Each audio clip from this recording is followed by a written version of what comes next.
All right, so first we're going to start with useful load. So in the 269, we've got a placard here that says that our max cabin weight is 600 pounds. So that's quite a bit actually, but that's just the cabin weight. The max useful load, depending on the serial number of your aircraft and how it's outfitted, approaches about 950 pounds. So that's actually a significant amount of weight, and it gives you a lot of options as an owner or operator on how you can utilize the aircraft.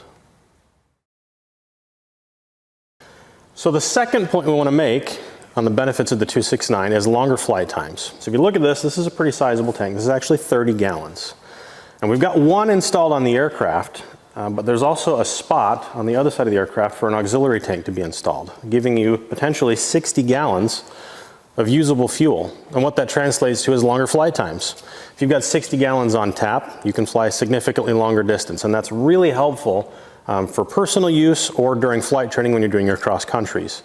During something like IFR training, where you've got longer cross countries, it gives you the opportunity to make longer flights without having to stop for refueling breaks. That saves you time for startup, shutdown, doing all your pre-takeoff and landing checks, everything like that, and it saves you time at the pump. So longer flight times translates to save time in flight training. More efficient flight training, you get more done in a shorter period of time.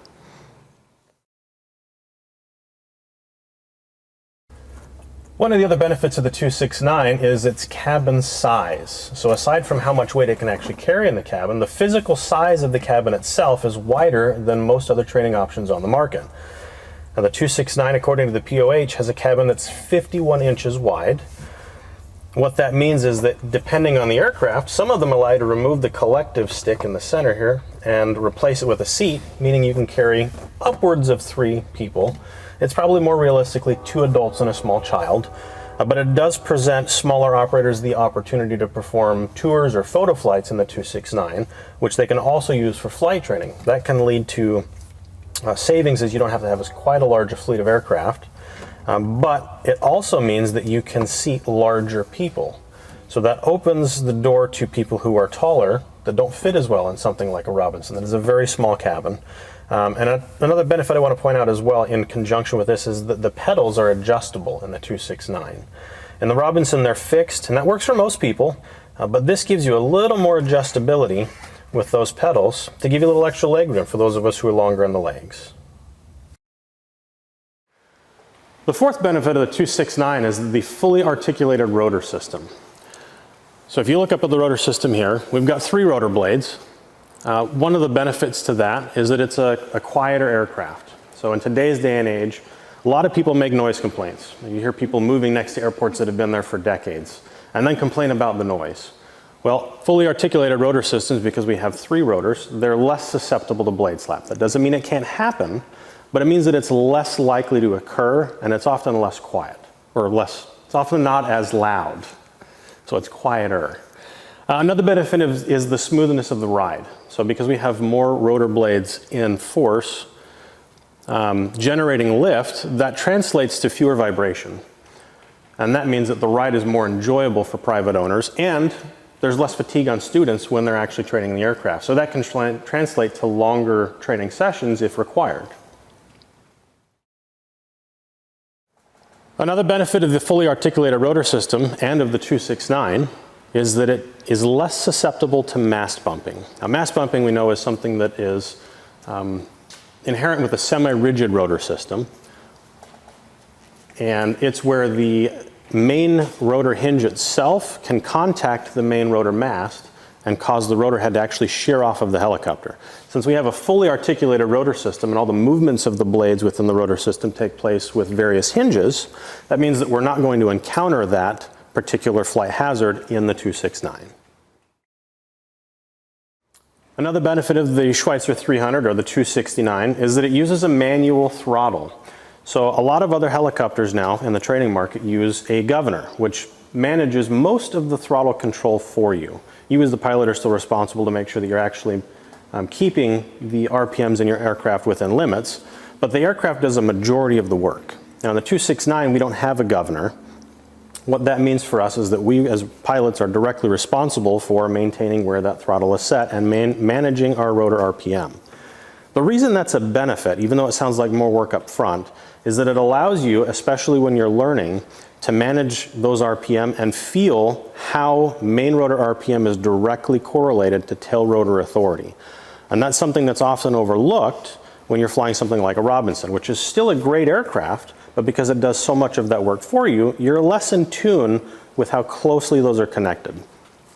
The 269, on the other hand, because you're responsible for controlling main rotor RPM, allows you to learn very early on how to manage those RPMs and how it directly affects your tail rotor authority. Another benefit of the 269 is its extensive military training history and military use in general. So the 269 was adopted in 1964 as the primary military trainer, often referred to as the TH-55. It saw continuous use through 1988, so it trained literally thousands of Vietnam-era pilots. And believe it or not, a derivative or variant of the 269 is still in use today in what's known as the MQ-8B Fire Scout, which is a UAV that the Navy employs for off-ship operations. So even though it's no longer the primary trainer for the military, it's still in use today despite its age. So it's a great aircraft, has a very long history of safe operation and turning out fantastic pilots. An additional benefit of the 269 is its high ground clearance between the cab and the ground itself. And this is a benefit for things like off-airport operations.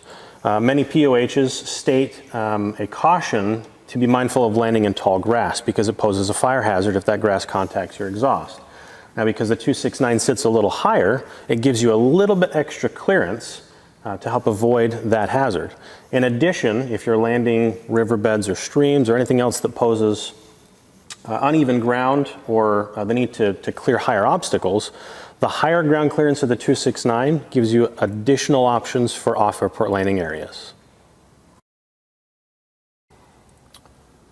Another benefit of the 269 is that its cockpit layout is more along the lines of a traditional helicopter.